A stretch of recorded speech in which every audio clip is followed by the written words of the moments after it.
Hello, and welcome to the Run Amok Podcast. All right. Hello and welcome back to the Run Amok Podcast, home to the best Bachelor recaps on this side of Toronto. As always, I'm your host, David Stahl, and I'm joined alongside me by my loyal compadres, producer Gary and Carson Cooper, to break down the latest drama from our favorite franchise. Fellas, how's it going? We're back. We are back. How good does it feel to say on this side of Toronto when you're located in Canada? Oh, I didn't even really think about that. But in Toronto, it feels okay. Yeah. It feels okay. It's more shy. I purposefully said it with that hard T like Clayton did. Clearly has never been here before. But we'll get into it. Was this sponsored by like the Tourism Administration of Toronto? Just definitely, yeah. Peppered in. This is the most beautiful city in the world. Oh, this is a world-class city. Yeah. It's okay. Yeah. It's solid. Yeah, I mean, it's okay. Yeah. The amount of times people called it like beautiful though was like a little much. Oh, like I love Toronto. Have you been to New York? It's pretty. Yeah. It's pretty. Coming from people who live in New York. Yeah, I mean that's pretty cool too. Yeah, Sarah was probably looking around like, where's the beauty? Central Park? Yeah, where's the beauty?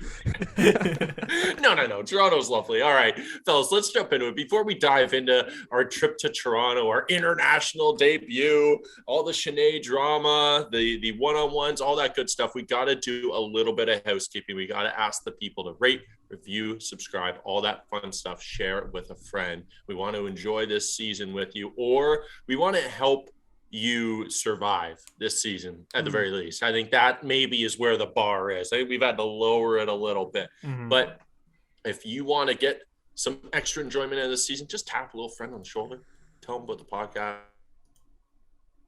and we'd love to hear your feedback. Second, very quick into some listener mail. What's up, producer Gary? Oh, you worried me there for a second. Oh, okay. To a degree in which we can't be salvage the podcast. No, you're good. You can keep going. Okay. But it did cut out again while you were saying. While you were saying that, yeah, that's awesome. Hello and welcome back to. No. We're gonna give one quick little piece of listener mail and pray that maybe my internet holds true for it. Brianna's Bachelor Breakdown. We've done a podcast episode with her before. She does amazing recaps. We love her stuff. And she's been throwing some really fun comments on our videos for a while. So go drop her some love. Just search up Brianna's Bachelor Breakdown. You'll find all the episodes. Great stuff. So that is our listener mail for the week. Fellas, let's dive in. We've wasted enough time. We've talked about my internet. We've talked about Toronto. We got to talk about the leftover drama. I've been trying to avoid it, clearly. But we start off with Jill, Susie, and Rachel. Seems like all of them, and I want to get your thoughts on this because it seems like a microcosm of the season. None of them want to say anything. They're all like trying to push the other two to say something like, oh man, I think all it would take is one person to really push Clayton into doing something. They're all like, I think that is all it would take. And then none of them say anything. It is crazy that we're still at this stage, but this is the Sinead show at this point. She's still here. Spoiler alert, at the end of the episode, she's not gone yet. What are your guys' thoughts? Is this like Victoria on Matt's season where it just goes so long that the whole show is just about her? It's even worse, I think. Like she should have been gone 3 episodes ago and she's still around. And I'm kind of concerned that she sticks around for more than one more episode. Oh, buddy. You think she's making it through? I don't know, man. I'm not really feeling too good about it. So I you know what? I don't think you're wrong. And it breaks my heart.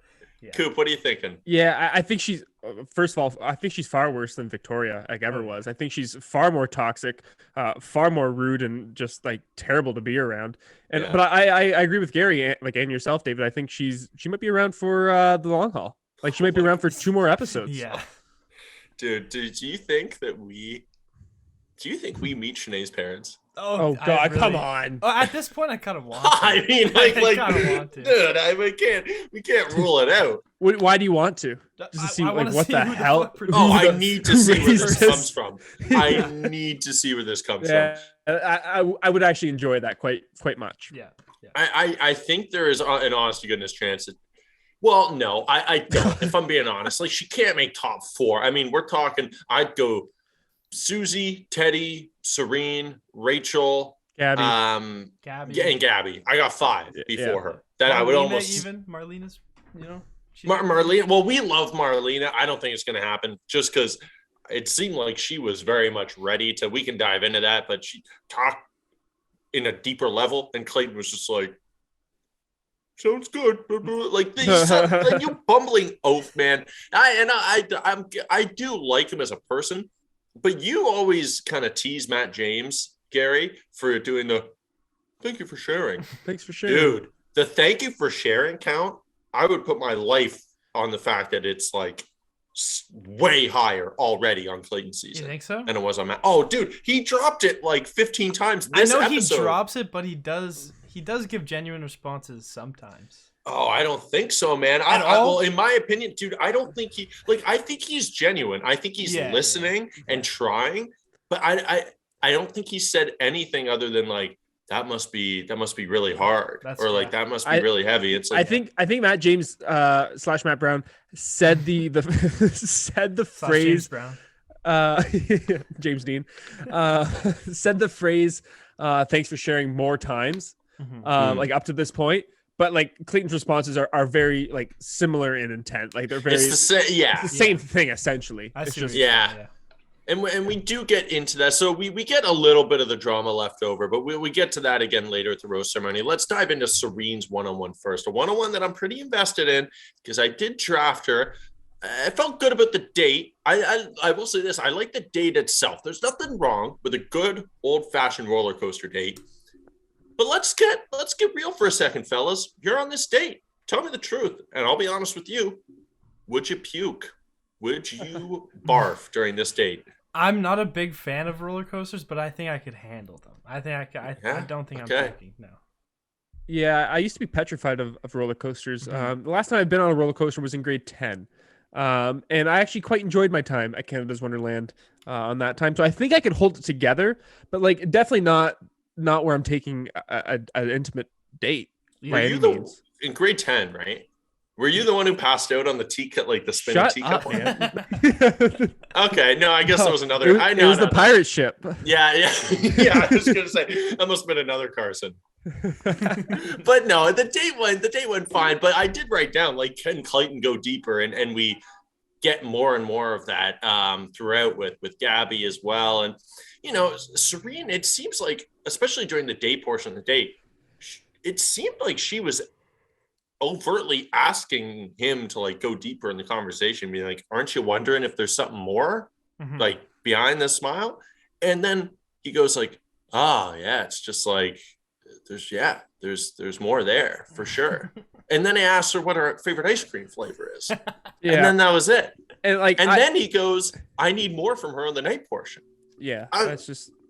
I was like, what are we talking? He is the king of saying that and not opening up himself, though. He's always like, I need more from this person. I need more from this person. Not opening up himself, but also like what David said, like not asking any like prompting questions when like as you guys know, I didn't see last night's episode, but based on everything else I've seen of Clayton, like he has all those opportunities in these conversations where these girls are kind of giving them a bit of a nudge, pretty much, leading them on to something to ask about, to open up. I mean, that's just like, that's what humans do. That's human behavior, right? Like you kind of give them an opening and then you expect someone to kind of take it and run with it. Well, it's daunting too, to be like, time to trauma dump. Give me all of it. And that's what these girls are doing. That's obviously part of the process, but they need a bit more. And we get there. But I also like what you said, Gary, like, because I was thinking that yesterday, and I think out of the three of us, I'm the biggest like Matt James fan. I know you guys don't dislike him, but I'm like, I like him a lot. I don't really follow many Bachelor people, but I follow him and Rachel. I think they're a very cute couple. What I will say is I think the big beef with him during the season, we didn't get any real personality from Matt during the season. Yep. We didn't learn really anything about him until it kind of all got dropped on us with his family visit. But before that, we saw no personality. And now on social media, people are like, oh, where was this Matt during the season? He's goofy. He's energetic. I think we might get the same thing. I think Clayton has a personality.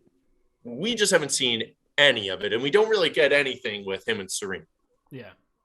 And that's how, honestly, like, I think Matt James had more of an excuse, too, because his season, he was really focused on being the first Black Bachelor. And the he had perfect that representation. But Clayton has really no reason to. Bro, you're literally a carbon copy of the host. You should be trying anything to be your own man. Yeah, exactly. But, I like the date. How do we feel about the woolly crew neck under the blazer?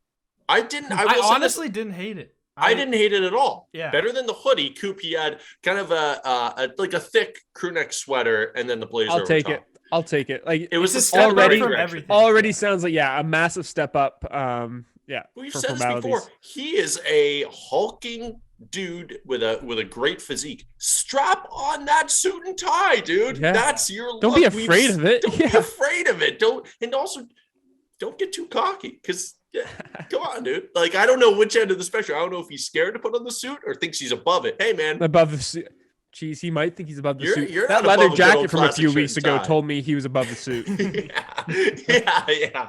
Oh, totally. We do get Serene saying no one's ever shut down a pier for me before. I always love those statements, guys. I love her. I mean, I have a feeling Clayton wasn't the one ushering everyone off the beach, so you guys could have a fair day. Yeah. But always funny. I wonder if they ever take credit for it too. Like, I would love at the dinner scene, he's just like, yeah, I mean, pretty crazy how I reserved the whole restaurant for us, eh? I always wondered too, is like, does that carry over into real life? They're like, our dates used to be so much fun, and now it's just like so boring. For sure. I think about that all the time. I think that's maybe why the success rate of the show. Finally, when the guy is actually responsible to plan something, he's like, oh shit, I have no one to call. Shit. Chris, what are you doing Saturday? We got. Sorry, we're not supposed to bleep that out, intern Darren. It's not supposed to say he who hath not been named on the program. But that's right. We dive into a rose ceremony after that. Coop, you're going to have no idea who we're talking about, because you were not like Hunter. Who? Yeah. The only reason I remember, is she blonde? Oh, yeah. They're all blonde. But But the only reason we remember her is because we also laughed last week that she had a cameo, and just like, who? Honestly, I do. I do respect her for, getting so much shine as a producer or like the craft services person. She's not a contestant. I don't know how she keeps getting these confessionals, but she's involved in the production in some way, I have to imagine. But we get Shanae. All I wrote down, this isn't that helpful for me, but I said, oh, she's a villain. But I think what that may be responding to. You're just realizing this? No, this is for the unforgivable Meryl Streep comparison. Carson. Yes. Dude, she pretty much, so the whole thing with the trophy gets exposed, and the girls go up to Clayton, almost called him, what did I almost call him? I think I almost called him Caitlin.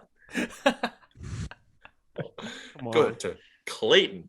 And they pretty much bring back the Bachelorette union that Aaron and James kickstarted. And so they bring it back and pretty much like, oh, she threw the trophy, blah, blah, blah, blah. And I saw some hilarious memes going around on Twitter yesterday being like, because Clayton, his face all of a sudden, once he finds out about the trophy, just, whoa, I did not know about the trophy. Yeah. And it's like, dude, this girl's been making fun of someone's mental disability for weeks. You draw the line of the fucking plastic trophy. Well, I didn't know about the trophy, though. Like, had I known that, I'm going to go send her home right now. Yeah. That was one in blood, sweat, and tears.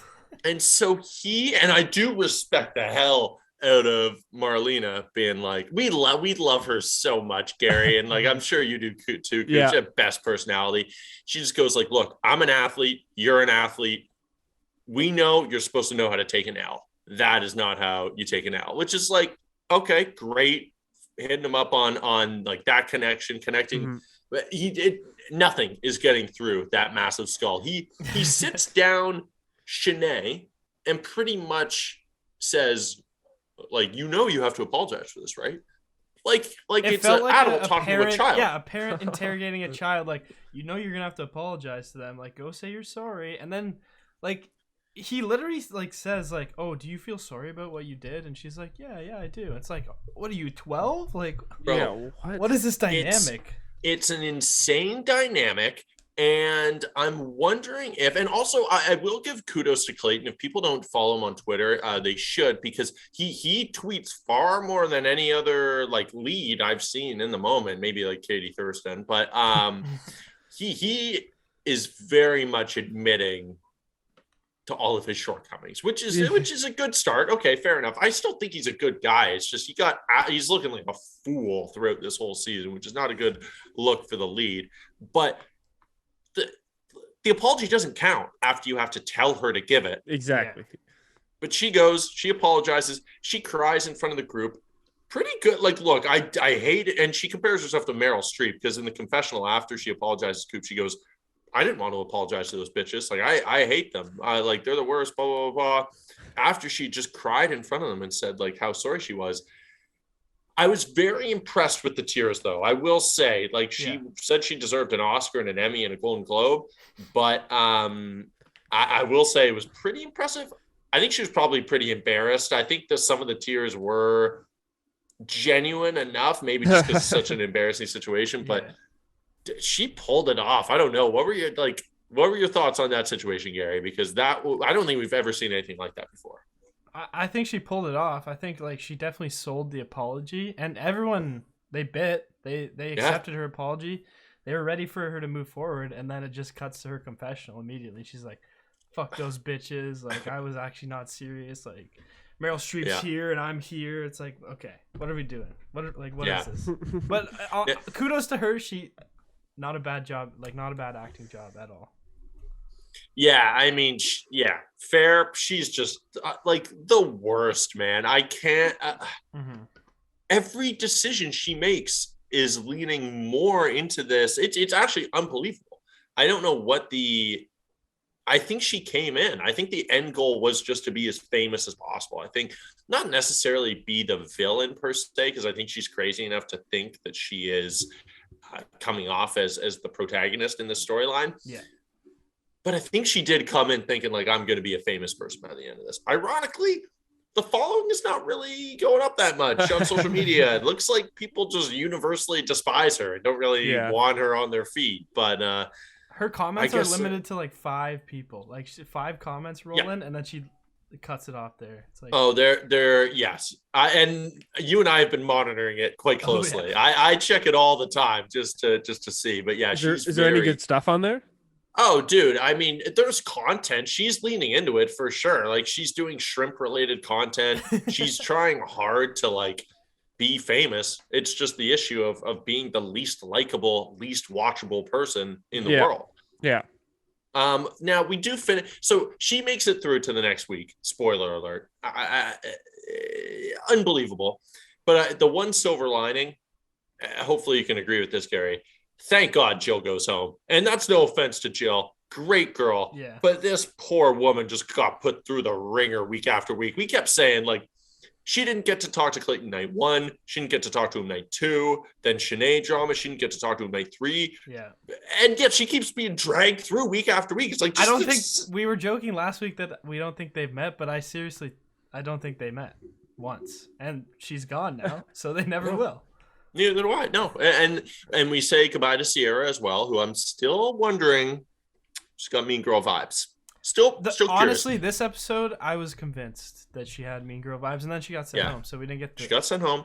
She will be on Paradise. She will be on Paradise. I would bet my life on it. Her and we'll maybe get into that later, maybe about predictions later. But then we head over to Canada. Shout out to Clayton. He loved all the girls. They love Toronto. And I was hating on it earlier. Beautiful city. It is world-class city. It was cool to see that they were excited to be here. But you can tell he's not from here because Toronto, you really hit that Toronto over and over and over. Toronto's the perfect place to fall in love. Okay, like where you get like compared to Ibiza, fair. like what are you talking? Like what? Compared to like any European city, compared to Missouri, I suppose. It's a tropical paradise, but like compared to perfect. So that versus Paris, you're saying they're the exact same class of romance, but they seemed very, very happy with their accommodations, which was great.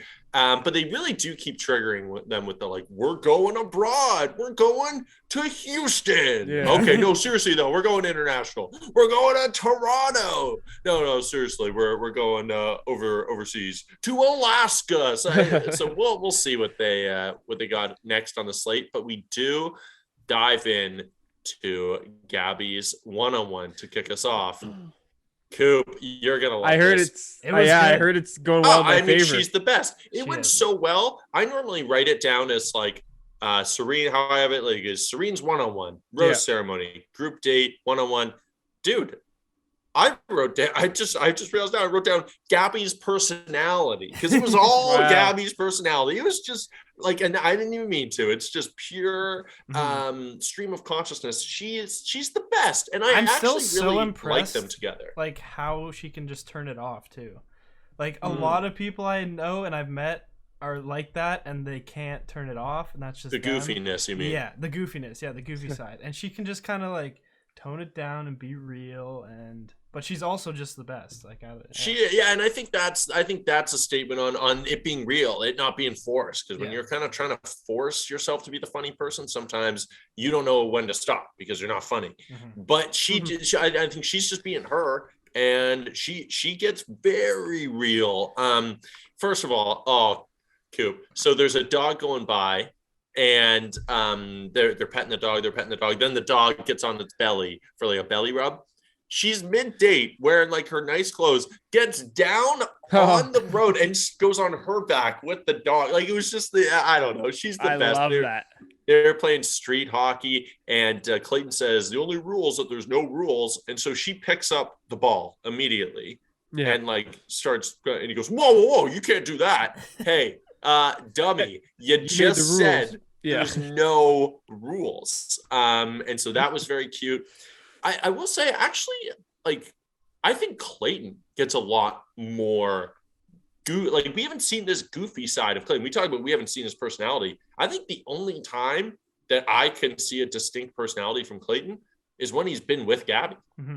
Yeah, I agree for sure. Like, I don't know whether it's him just kind of matching her energy or like that's genuinely him.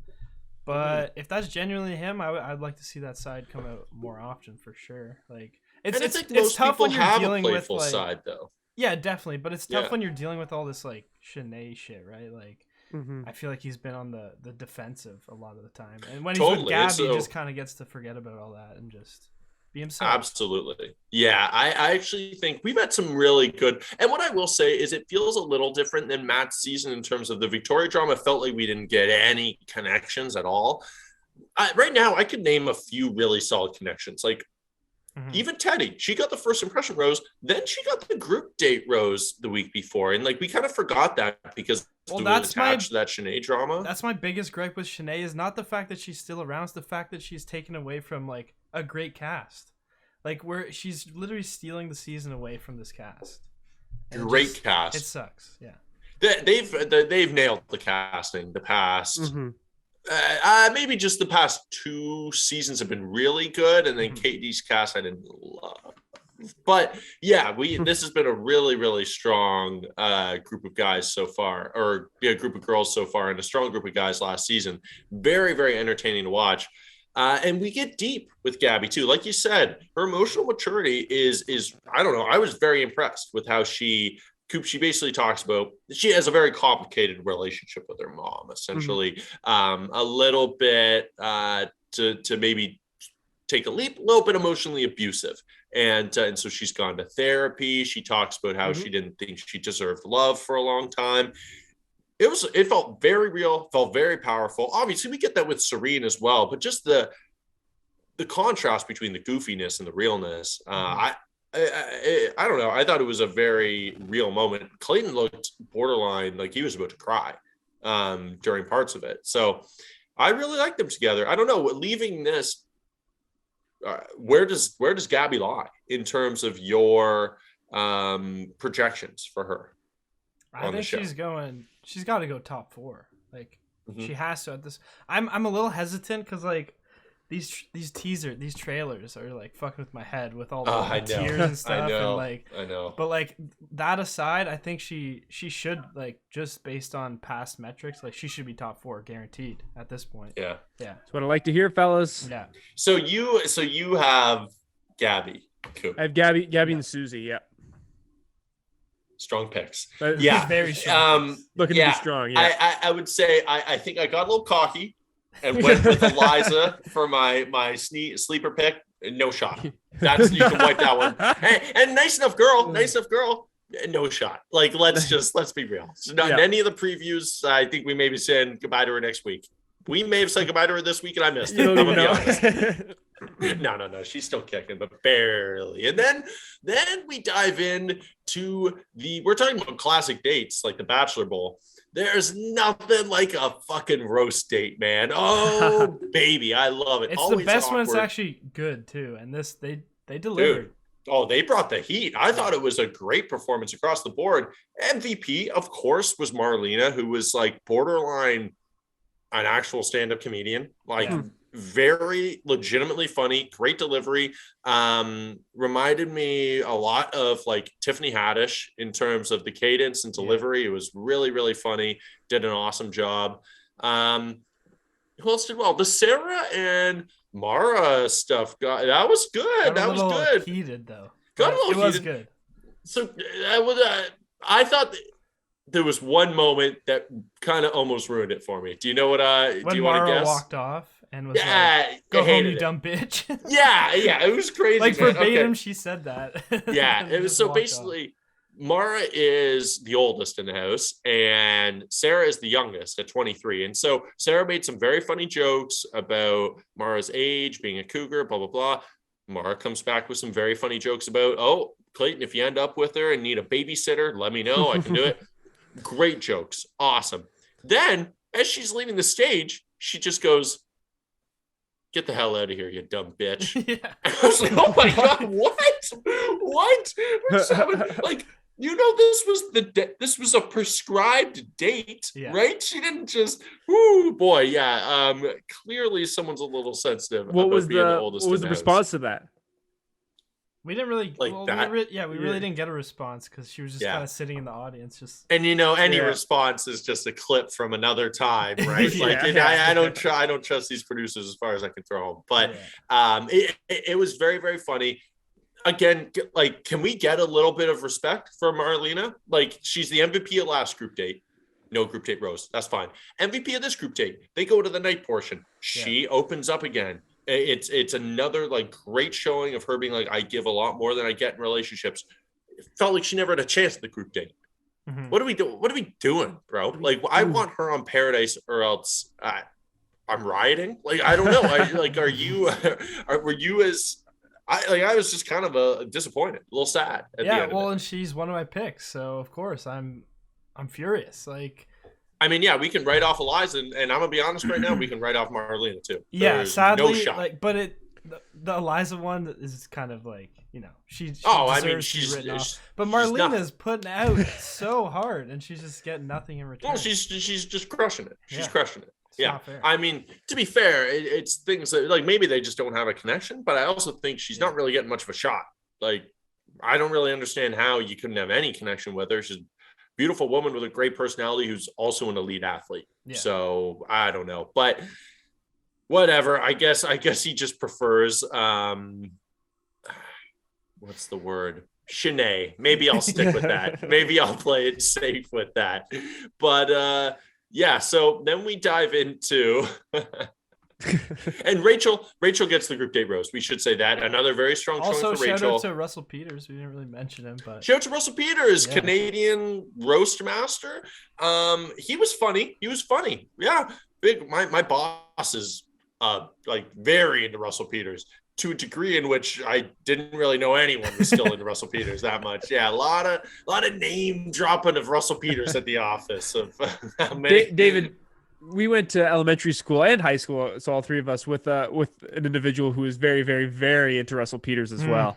Yeah, I think that might be a little bit of Indian pride as well, which I respect. Not a lot of great Indian comics out there. You gotta. Got to represent the culture. But yeah, Russell Peters has some big time fans out there for sure. I don't know if the girls were too starstruck. I think that introduction definitely helped Sarah, 23, only a year younger than us. But yeah, I don't know if she was watching a lot of Comedy Central growing up. Yeah. But then we get the announcement of or did you guys have any more Russell Peters content? No. Favorite special? It's all good. Okay. All right, cool. Just wanted to make sure we gave him enough love. Shout out. I know he listens, so okay. Yeah. So I didn't want to insult him. Then we get the big announcement of the Shanae Genevieve 2-on-1. Oh boy. Yeah.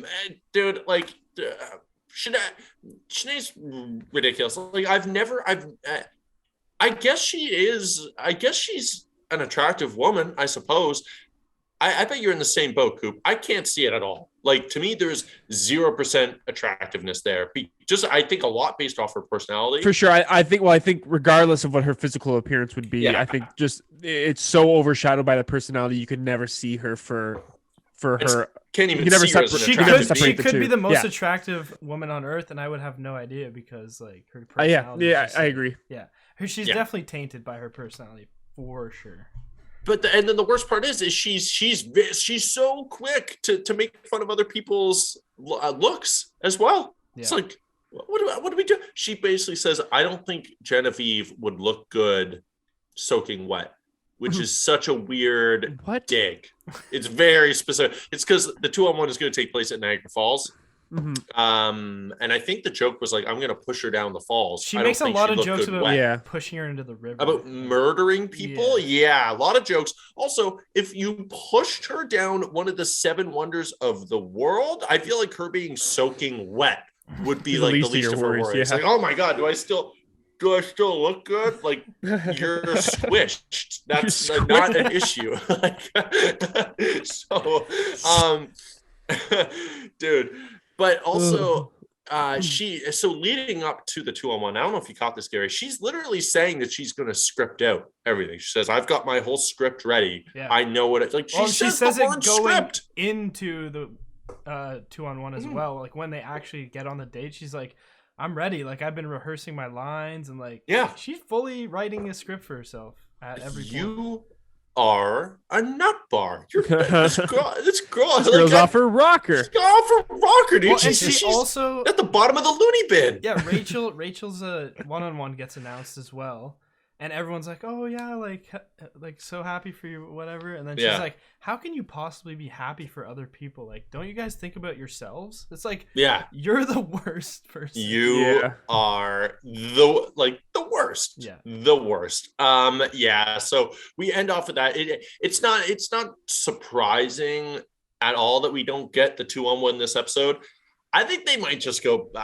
This is what I'm praying. I think they might both go home next episode. I think it might just be like, I'm done with this, because it seems like in the previews, we can dive into this to end it off before we get into our roses and thorns. It seems like Shanae had a plan to tell Clayton that Genevieve is an actress and that she's been acting this whole time, which is very ironic, maybe purposefully, because Shanae just compared herself to Meryl Streep. But interestingly enough, Genevieve is a bartender in Los Angeles. So that's fair. She could be trying to be an actress, and you're just taking that and running with it. But I said this last week to Gary Coop. I'm worried. I don't like this matchup because it's sometimes it's not. We're big basketball fans, and sometimes it's not about who the better team is. It's about who the best matchup is. That's right. That's right. And this is a tough matchup for Genevieve, and more so a good matchup for Shanae, because Shanae loves to play the victim. Mm-hmm. And as we saw with Genevieve in episode 1 with Cassidy, it was for the kids. Cassidy was for the kids. She'll get mad. She'll get very mad. That cake was a little aggressive. Yeah, you can see her fuming with the cake. So I think that she's gonna get mad. I think she's gonna get aggressive. And she'll come off as overly aggressive and I think she's going to come off as the bully. Well, that's the problem with the 2-on-1, right? Like, you can't get mad. You just got to sit back and Take be it. happy about it. Yeah, like You just gotta be like, I'm above it. But the other person's just whispering in their ear, trying to control a narrative. And it's very clear that Shanae had a better connection than Elizabeth. Shanae had a better connection than Clayton and Sierra. Mm-hmm. From everything we've seen, they have a better connection than him and Genevieve. So it's less Shanae versus Genevieve and more Shanae versus Shanae in a sense. Like, if Shanae gonna finally shoot herself in the foot, because she's not a mastermind, right? She could very easily slip at any point. The biggest oaf in the universe. That's all. You're fooling. Yeah, exactly. Precisely. Like the bar, it could not be lower in terms of your skill of manipulation. It's like, it's like throwing the ball to a golden retriever and keep it in your hand. It runs after it, and you're like, oh god damn, an idiot. I am. I'm a genius. Like to anybody, any other Bachelor, she would have shot herself in the foot already, but like unfortunately, Clayton just hasn't been able to see it. Dude, I mean, Peter Weber would be all he'd be all over it. He'd be like, hey, let's stick to hometowns right now. And then you don't even, dude, he took a girl to hometowns. She didn't take him to her hometown, didn't make it in the house, and she almost made it through until she took herself out. Just gonna be like, well, I guess the front steps pretty close. All right, you're through. So I think Peter would be in similar trouble, but you're right. This is like taking candy from a baby. Fellas, are you ready to jump into our roses and our thorns? Let's do it. I think so. So for those unfamiliar, a rose is what we like to snip away from each episode. And our thorn and a rose is our highlight from the episode. We like to start negative and end positive. Let's kick it off. With I think it's just going to be the two of you. Yeah. Of course. Yeah. I keep forgetting, Coop, that you're an episode behind the season. That's okay. Gary, hit us with your thorn this episode. I don't I hate to take the low hanging fruit, but man, get Shanae off the fucking show already. Yeah, no, dude, someone's got to do it. I mean, come on. There was nothing. Literally, this was such a good episode, just minus the Shanae drama. If you took Shanae out of it, we'd have a stellar season on our hands, I think. But she's just here for way too long, and she's got to go. I agree. You know what? Okay. I had another one, but I also got to go the Meryl Streep slander. What? Don't you dare ever utter that name. That is so. Keep her name out of your mouth. Yeah, get so disrespectful. I want Meryl to run in there and throw a trophy into a bush. That's warranted at that point. But I'm also gonna go one episode back, and I'm gonna cut the stem of the show reportedly not giving shine to a local barbecue joint. That Korean family that we saw. Oh, they had a business. Apparently, it was a business owners, and then they just cut out the promotional aspect. What? Damn. But what I will say is, I think that would be such bad press for a show that's already prone to bad press. They must have just paid them an exorbitant amount of money and been sorry, we don't have time in the episode. I hope so. I assume they must have. I'm sure there was a contract drawn, and they said, "Here's a sum of money. We're running out of time. We can't promote you, but here's a bunch of money anyways." And I'm sure they took it. But come on. You don't have 5 seconds to be like, hey, we're from this family barbecue. Yeah. But you had time to give us a bunch of B-roll of their pork chops. I don't know. Didn't love it. Yeah. But give me your rose, Gary. My rose is going to have to go. Why are you worried? What are you worried about? You might steal mine. Don't have a backup. Oh, I see. Well, I was going to give it to Gabby. You got me. I've never judged a book by its cover harder than I have Gabby. Episode 1. Same with Carson. Carson said it when he drafted her. When I picked her, he's like, I don't really like Gabby, but I'm gonna pick her. But she's just every episode just gets better and better. And I don't know. I might be in love with Gabby. She's great. Yeah. She's awesome. I totally agree. Across the board, very nice. And I don't know what she does for a living. I'm gonna look that up after. She's a nurse. Oh, dude. Get the heck out of here, man. Yeah. Are you kidding me? God, jeez. And this is what I'll say. Oh my God. So I'm gonna give it I'm gonna do it differently then.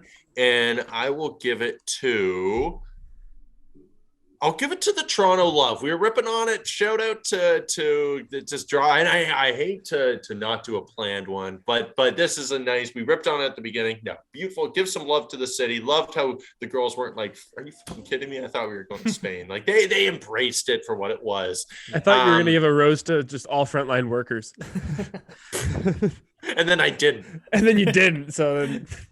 now you look like a do I want to give? No, you know what? No, I'm not going to give one to the frontline workers. No, no, I'm kidding.